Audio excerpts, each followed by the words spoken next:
he showed me how you can actually really use cannabis as a way to actually like cook.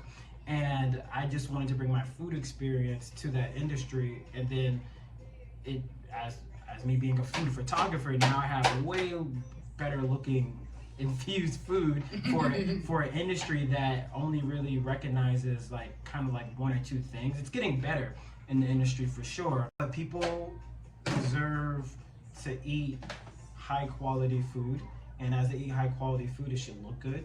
You know what I mean? Like I eat with my eyes first, you know, and to know that hey, it's infused, to know that a chef made it, and that I'm also the one that photographed it, so that I can bring you in to eat it again. You know, I was able to combine all these things together, which has been really helpful for my mental. I think what's unfortunate, as we all as photographers, I think we're always told to like, what what do you like to shoot, you know? But like, photography is what I do, you know, like.